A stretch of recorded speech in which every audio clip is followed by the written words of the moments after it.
Imagine waking up one Tuesday morning to discover that the financial rules you've always followed have completely changed overnight. Not because the market demanded it, not because traders asked for it, but because the people in charge realized they were about to lose control entirely. On a single day, something extraordinary happened that revealed the entire financial system to be fundamentally fragile. Almost nobody noticed. But by the end of this, you'll understand why governments are holding emergency meetings, why major retailers are restricting purchases, and why the establishment is using every weapon in its arsenal to hold onto power over something they are rapidly losing.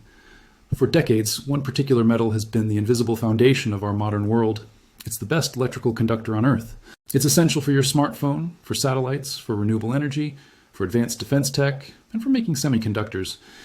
But most people have absolutely no idea how scarce it truly is, or how dangerously close we are to critical shortages that could disrupt everything from our power grids to our military capabilities. For years, industrial demand has been quietly accelerating. Tech companies have been consuming record amounts. For decades, the supply chains held steady. Until they didn't. The equilibrium suddenly cracked, and the price signal that emerged sent shockwaves through the financial markets. When the price reached a level that alarmed the institutions responsible for maintaining order, they faced a stark choice. They could let natural price discovery happen, or they could intervene before the situation spiraled completely out of their control. They chose to intervene. What happened next was the financial equivalent of a government declaring a state of emergency. The trading exchanges didn't try to fix the underlying supply or demand problem. Instead, they changed the cost of playing the game using an ancient and blunt weapon. They made it exponentially more expensive to hold a position. Traders who had borrowed money to buy contracts suddenly faced an impossible choice. Within hours, they had to deposit massive amounts of extra cash or face automatic liquidation of their positions. The math was intentionally designed to force one specific outcome: panic selling that would crash the price. For a few hours, it looked like the plan was working perfectly. The price dropped sharply. The charts turned bright red.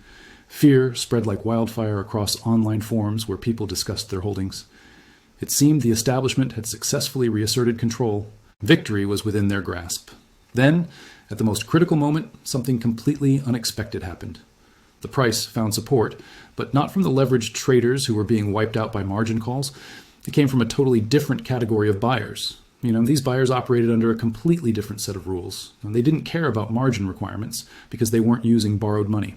They were paying in cash, and they weren't interested in paper contracts. They wanted physical delivery of the actual metal. They weren't playing the paper trading game. They were acquiring the real thing. This moment revealed something fundamental about how markets have transformed. The traditional tools of control, the ones that had worked for decades, were suddenly useless against physical demand backed by real money. The old playbook says this shouldn't happen. When an exchange raises costs, the leveraged traders are forced to sell. Their forced selling is supposed to create a domino effect that crashes prices across the entire market. Everyone sells. The system wins. The empire reasserts control. But the dominoes didn't fall. The price dropped to a specific level and then bounced right back up. The support held firm. The asset that was supposed to be crushed by a 15% cost increase just took a brief dip before stabilizing again. This resistance came from a structural shift in the market that the establishment hadn't properly prepared for. The very moment prices dipped to attractive levels, cash buyers swooped in, not speculators terrified of losses, not leveraged positions getting margin called. These were real buyers who wanted real material and had real money. When you pay with cash, margin calls are irrelevant. When you demand physical delivery, paper price manipulation tactics become powerless. This battle between the paper traders and the physical buyers would prove to be the crucial turning point in this entire drama. The establishment's intervention had accidentally exposed a critical weakness in their control mechanism. Sure, they could still manipulate prices in the paper market they controlled, but they couldn't stop the physical buyers who refused to play by their rules. They couldn't stop the industrial companies that desperately needed the material for manufacturing. They couldn't stop the sovereign wealth funds that had decided to build up their physical reserves. Most importantly, they couldn't stop the reality of actual physical scarcity. Within hours, more signs of stress began to emerge from the inventory data released by the trading venues. Massive quantities of the metal previously registered and stored in the Western system were vanishing. It wasn't being consumed domestically. It wasn't being melted down. The material was being packed up and shipped internationally, mostly heading to Asia. So while the establishment was celebrating a victory on their price charts, they were simultaneously losing the real war for physical inventory. The two metrics, the paper price and the physical supply, had completely disconnected. The price had moved in the direction they wanted, while the actual substance was moving in the direction they feared most. This revealed something profound. Their short positions were increasingly becoming paper promises backed by nothing. As the physical metal left their vaults, the claims represented by paper contracts became claims on rapidly emptying shelves. The fundamental relationship between paper promises and physical reality was breaking down. Governments quickly grasped the implications. If the physical inventory was flowing out of the West and into Asian hands, and if demand kept accelerating, the supply situation would become critical within months. The strategic implications were enormous. Military capabilities depend on this material. Our energy infrastructure depends on it. Advanced technology manufacturing depends on it. By Tuesday evening, it was clear that the establishment faced a no-win scenario. They could keep suppressing the price, which would only accelerate the drain of physical inventory to their competitors, or they could let the price rise and face a solvency crisis from their own massive short positions. Both paths led to strategic defeat. That price, $83.90, represented far more than just a number on a chart. It was the moment the market collectively realized that the establishment's traditional weapons were no longer effective. It was the point where financial engineering collided with physical reality and financial engineering lost. The establishment had revealed its own desperation through the very actions it took to maintain control. And that desperation would only drive more aggressive interventions in the days ahead, each one making it clearer that the system itself was under fundamental stress. To understand why the establishment's traditional market manipulation tactics suddenly failed, you need to comprehend a geographic and structural division that has quietly developed over recent years. This division represents a fundamental shift in how global markets operate and where power actually flows in the new system taking shape. There exists a significant and widening price gap between where the Western world trades this material and where the Eastern world actually acquires it for industrial use. This gap has grown from essentially non-existent to critically significant. The gap itself represents a structural problem that the establishment cannot solve through traditional market mechanisms or regulatory authority. When analyzed through the lens of arbitrage, the financial practice of buying an asset where it's cheap and selling it where it's expensive, this price difference creates an economic force so powerful that the establishment cannot overcome it through traditional market manipulation. The gap operates like a law of physics in financial markets. Capital flows to where returns are highest. The bigger the gap, the stronger the flow. Here's exactly how the physics works in this situation. If Western trading venues suppress prices to artificially depressed levels through regulatory changes and forced selling, they inadvertently create an enormous profit opportunity for anyone positioned to exploit the gap. The spread becomes so attractive that it justifies the cost of physically shipping the material across the world. When you can buy at one price and sell at another price thousands of miles away, the shipping cost becomes completely irrelevant compared to the profit. At this point, market forces create an unstoppable flow of material from the Western system toward Eastern destinations. Traders and institutions buying at depressed Western prices and selling at higher Eastern prices will drain the Western vaults in the shortest time possible. Physical supply itself becomes the ultimate constraint.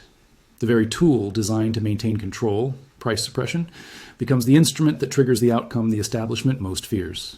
This creates a paradox that the establishment cannot escape. They can control the price downward, but only at the cost of triggering the exact outcome they're trying to prevent: massive depletion of their own reserves.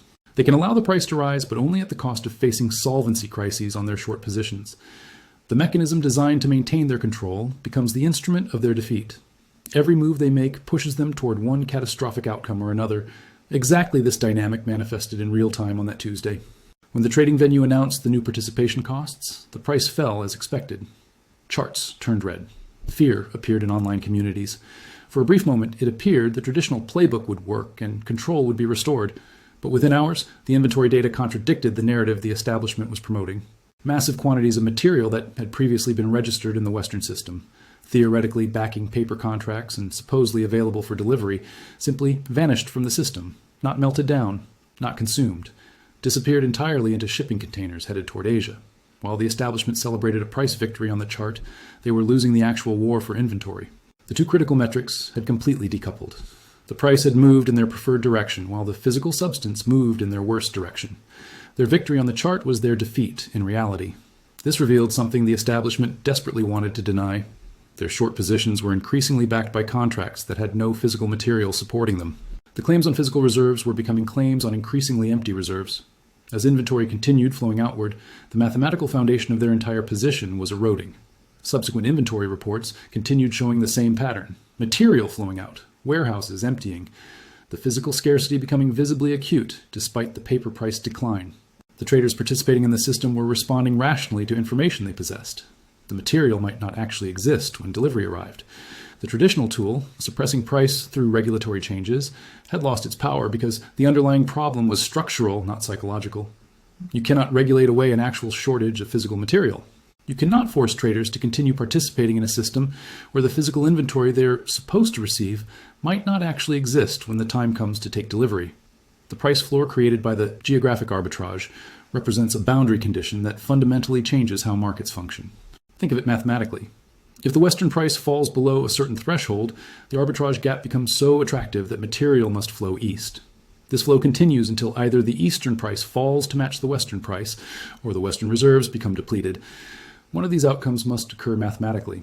If the Eastern price is anchored by genuine physical industrial demand, and the evidence strongly suggested it was, then the Western price literally cannot fall below the mathematical point where the arbitrage advantage disappears. The market is no longer operating as a unified, integrated system.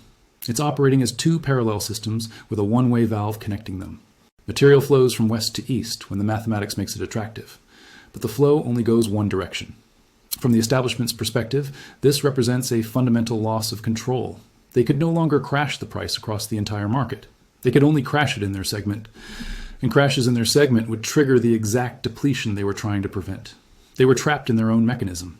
The Tuesday intervention proved this point empirically. The 15% cost increase should have caused a sustained price decline of 20-30% if the old unified market still existed. Instead, it caused a brief dip to a precise level followed by immediate support. That support came from the arbitrage floor, the mathematical boundary below which shipping becomes profitable and the drain accelerates. The establishment had inadvertently demonstrated the exact point where their power ended and market physics took over.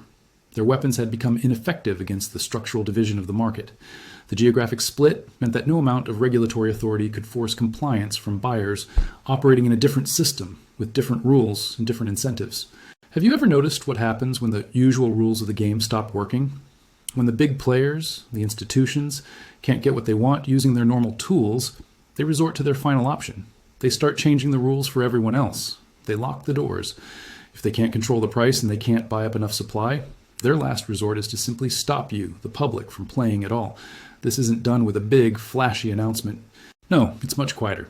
It happens through what they call soft rationing, by creating administrative hurdles and subtle restrictions that make it harder and harder for you to get involved, all while pretending everything is business as usual.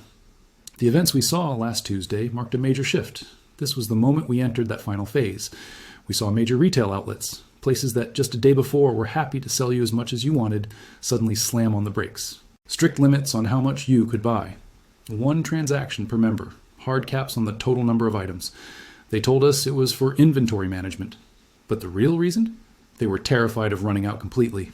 A retailer only puts up these kinds of walls when they know their shelves are about to be wiped clean and they can't restock fast enough. In a normal, healthy market, you'd never see this. A business wants to sell. That's how they make money. You only limit sales when you're certain that if you let people buy what they want, your entire inventory will vanish in a matter of hours. These restrictions were a massive red flag. They were a signal that the retail channels knew their supply couldn't keep up with the current demand. They were getting ready for a serious shortage by rationing what little they had left. In a way, they were abandoning their own business model, choosing lower sales just to keep some product on the shelves for a little while longer. And it didn't stop there. Right after that, we heard from government mints, the facilities that actually produce physical coins and bars. Suddenly, there were production delays. New orders were being pushed back. Deliveries were going to be significantly late. Think about that for a second. Even with all the resources of a government, all their industrial power and manufacturing might, they couldn't stamp enough simple 1-ounce coins to meet demand. They had every advantage, and they still couldn't keep up. When a sovereign mint can't produce enough basic coins, it's not a story about their factory being slow. It's a story about demand exploding to levels they never ever planned for. It's a quiet admission that the situation has spun completely out of their control. But the clearest, most technical proof of the strain on the system came from the futures market. Normally, futures traders are incredibly predictable. As a contract gets close to its delivery month, traders who want to stay in the game just roll their position forward. They sell the contract that's about to expire and buy the next one. It's a routine move, happening millions of times a day across every market imaginable. It's how you hold a long-term position without ever having to take physical delivery of the goods. But the data from Tuesday showed something completely different, something wild. Traders weren't rolling forward, they were rolling backwards. They were refusing to leave the current delivery month and were fighting tooth and nail to stay right where they were, in the immediate delivery window. They were all scrambling, competing to get their hands on the physical material they could receive right now. This kind of behavior means one thing, and one thing only. Traders don't trust the system anymore. They believe the physical material needed to back up the contracts for future months might not actually be there. So they're all piling into the present, fighting for the supply that they know exists today. This is the textbook definition of a market squeeze. You have sellers who are short, who promise to deliver material they don't have. You have buyers who are long, demanding they get the physical product they paid for. And you have the exchange itself trying to pry them apart by making it more and more expensive to hold on. The dynamics are classic, and the outcome is predictable. Either one side gives up, or the whole exchange defaults. The squeeze showed us what the establishment has been desperate to deny. This shortage is not just speculation. It's real. It's structural. And you can see it in the actions of the smartest people in the room, the ones with real money on the line. When you see all three of these things happening at once, regulators trying to push the price down, governments holding emergency meetings to figure out how to get their hands on supply, and retailers starting to ration, you're not just looking at a market having a bad day. You're watching a system in total crisis. A healthy market shows none of these signs. A market with a small problem might show one. But a system showing all three at the same time is in full-blown panic mode. The establishment was running through its emergency playbook in real time. First, they used their financial weapons to try and scare off demand. Second, they got the politicians together to coordinate how the government could buy up what's left. And third, they started the soft rationing to manage the dwindling inventory while keeping the public out. Every step was designed to buy them a little more time and centralize control over a resource that was becoming incredibly scarce. But each step was working less and less effectively. The financial attack didn't crash the price like it should have. The government meetings screamed desperation, not control. And the retail rationing just proved how bad the supply situation already was. The whole timeline was accelerating. Things that should have taken months or years were happening in days, even hours. The system was approaching a tipping point. So if you're already holding physical material, you're at a critical moment. All this pressure you're seeing, the crazy price swings, the new rules, the government meetings, the store limits, these are all flashing lights telling you that we're about to go through a fundamental change. The system is shifting from a state of relative normal to a state of acknowledged scarcity where the government decides who gets what. History shows us exactly what happens next. When a government officially declares a material to be critical, they eventually create allocation systems. And those systems always prioritize the government's needs over yours. Missiles become more important than your investment portfolio. The energy grid becomes more important than your personal stockpile. National security trumps your personal wealth. The free market you once knew becomes a managed market. What you could once buy at a certain price will only be available with government approval. What was once open to everyone will be reserved for uses the government deems a priority. The gates are closing. The establishment is basically telling you this is coming. All their actions, the restrictions, the meetings, the interventions, are part of the transition to a formal allocation system. If you're even thinking about acquiring some of this material, your window of opportunity is closing fast. Not just because the price might go up, but because your very ability to access it is being systematically cut off. The retailers limiting sales, the mints delaying production, the wholesalers tightening their belts. These aren't temporary glitches. These are the first steps in a permanent structural change to how this market will work from now on. The establishment is closing the gates. They are deciding who gets to participate, how much they can get, and where they can get it from. The question is, will you be on the inside or the outside when they finally shut? Thanks for watching. Don't forget to like this video and subscribe for more updates.